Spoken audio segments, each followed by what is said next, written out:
നമസ്കാരം, ഞാൻ ശശികുമാർ തിരുമുല്ലവാരം. ഇതെൻ്റെ 150ാമത്തെ എപ്പിസോഡാണ്. ഇതിൽ ഞാൻ പറയാൻ ഉദ്ദേശിക്കുന്നത് ഈ ഫിസിക്കൽ ബ്യൂട്ടിയും മെൻ്റൽ ബ്യൂട്ടിയെ പറ്റിയുള്ള ഒരു താരതമ്യ പഠനം. അതായത് ഈ physical beauty or mental beauty A gift of God, ദൈവത്തിൻ്റെ ആ ഒരു ഗിഫ്റ്റ്, അതായത് ഒരു വരം തന്നിരിക്കുന്നത് നമുക്ക് ഫിസിക്കൽ ബ്യൂട്ടി ആണോ അതോ മെൻ്റൽ ബ്യൂട്ടി ആണോ എന്നുള്ളതാണ് ഇതിനകത്ത് ഞാൻ പറയാൻ ഉദ്ദേശിക്കുന്നത്. ഇതെൻ്റെ 150ാമത്തെ എപ്പിസോഡും കൂടാണ്. പറഞ്ഞായിരുന്നു 2 വർഷമായി ഞാൻ യൂട്യൂബ് അപ്ലോഡ് ചെയ്തുകൊണ്ടിരിക്കുകയാണ്. അത് 5 ദിവസത്തിലൊരിക്കലിപ്പം ഒരു എപ്പിസോഡ് വെച്ചാണ് ഇടുന്നത്. അപ്പം 2 വർഷത്തേക്ക് ചിലവായി. അപ്പം ഇതാണ് 150ാമത്തെ എപ്പിസോഡാണ്. അപ്പം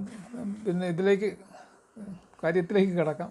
ഫിസിക്കൽ ബ്യൂട്ടിയെ പറ്റി പറഞ്ഞാൽ ആദ്യം ബൈബിളിലെ കാര്യം പറയാം. ബൈബിൾ അനുസരിച്ച് ഫിസിക്കൽ ബ്യൂട്ടി ദൈവത്തിൻ്റെ വരദാനമാണെന്നാണ് പറയുന്നത്.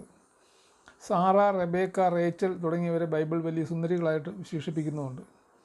പിന്നീട് മറ്റ് ചില ദിവ്യന്മാർ പറയുന്നത് ദൈവത്തിൽ നിന്നും അകന്നാൽ സൗന്ദര്യം വൈരൂപ്യമാകുമെന്നാണ്. അപ്പോൾ ദൈവത്തിനോട് ഒരു ഇത് കാണിച്ചെങ്കിൽ മാത്രമേ ഈ സൗന്ദര്യം കൊണ്ട് അവർക്ക് പ്രയോജനം ഉണ്ടാകത്തുള്ളൂ.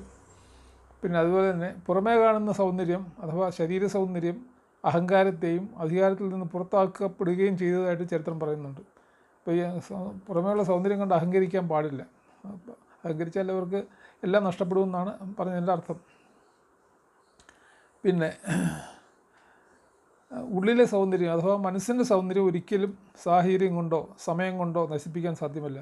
മറ്റ് ബാഹ്യ സൗന്ദര്യമാണെങ്കിൽ എപ്പോഴും ഓരോ നിമിഷവും നമ്മുടെ സൗന്ദര്യം കുറഞ്ഞുകൊണ്ടിരിക്കുകയായിരിക്കും. നമ്മൾ വിചാരിക്കുക സൗന്ദര്യം നമുക്ക് തിരിച്ചറിയാൻ പറ്റത്തില്ല എന്നുള്ളതേ. ഓരോ നിമിഷം കഴിയുമ്പോൾ ബാഹ്യ സൗന്ദര്യം കുറഞ്ഞുകൊണ്ടിരിക്കും. അതേസമയം ഉള്ളിലെ സൗന്ദര്യം, അതായത് മനസ്സിൻ്റെ സൗന്ദര്യം ഒരിക്കലും സാഹചര്യം കൊണ്ടോ സമയം കൊണ്ടോ നമുക്ക് നശിപ്പിക്കാൻ സാധ്യമല്ല. അതുപോലെ ദൈവം നമ്മുടെ ബാഹ്യ സൗന്ദര്യത്തെ അല്ല, മാനസിക സൗന്ദര്യത്തെയാണ് ശ്രദ്ധിക്കുന്നത്. ഇനി ഹിന്ദു മിത്തോളജി അനുസരിച്ച് വേദങ്ങൾ പറയുന്നത് സൗന്ദര്യം 3 കാര്യങ്ങളുടെ സംയുക്തമാണെന്നാണ്. ഒന്നാമത് രൂപം, നമ്മുടെ ഓരോരുത്തരും രൂപമുണ്ടല്ലോ, രൂപം, പിന്നെ ഗുണം, പിന്നെ മാനസികമായ സൗന്ദര്യം, അതായത് ആത്മാവിൻ്റെ സൗന്ദര്യം. ഈ 3 ഇതിൻ്റെയും കൂടെ ഒരു സംയുക്തമാണ് പിന്നെ സൗന്ദര്യം എന്നാണ് ഹിന്ദു മിത്തോളജി പറയുന്നത്. പിന്നെ മാത്രമല്ല, സൗന്ദര്യത്തിന് മാത്രമായിട്ടൊരു ദേവതയുണ്ട് ഹിന്ദു മിത്തോളജിയിലെ. മഹാലക്ഷ്മി എന്ന് പറയുന്നത് സൗന്ദര്യത്തിൻ്റെ ദേവതയാണ്. മഹാലക്ഷ്മി എവിടെയുണ്ടോ അവിടെ സൗന്ദര്യവും ഭാഗ്യവും എല്ലാം ഉണ്ടാവും എന്നാണ് ഹിന്ദു മിത്തോളജി പറയുന്നത്.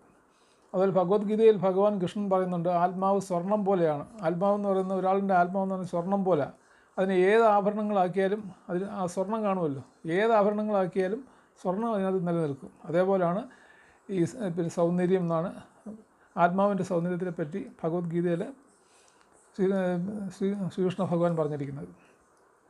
അതുപോലെ ശരിക്കുള്ള സൗന്ദര്യം ആത്മാവിൻ്റെ സൗന്ദര്യം ആണെന്ന് മാത്രമല്ല, അത് അനശ്വരവുമാണ്. ആ സൗന്ദര്യം, മനസ്സിൻ്റെ സൗന്ദര്യം ഒരിക്കലും നശിക്കത്തും ഇല്ലെന്നാണ് നമ്മുടെ ഭഗവത്ഗീതയിലും പറഞ്ഞിരിക്കുന്നത്. ഇനി പരിശുദ്ധ ഖുർആൻ പറയുന്നത് അല്ലാഹുവിൻ്റെ സൃഷ്ടിയിലെല്ലാം സൗന്ദര്യമുള്ളതാണെന്നാണ്. എല്ലാം സുന്ദരമാണ്.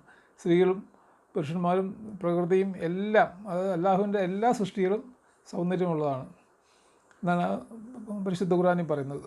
പിന്നെ സ്ത്രീകൾ അവരുടെ മുഖവും കൈവിരലുകളും ഒഴിച്ച് ബാക്കിയെല്ലാം മൂടി വയ്ക്കണമെന്നാണ് അവരുടെ ഒരു തത്വം. കാരണം ഈ സ്ത്രീകൾ സൗന്ദര്യം പുറമെ പ്രദർശിപ്പിച്ചുകൊണ്ട് നടക്കാൻ പാടില്ലെന്നാണ് പരിശുദ്ധ ഖുർആനിൽ പറയുന്നത്.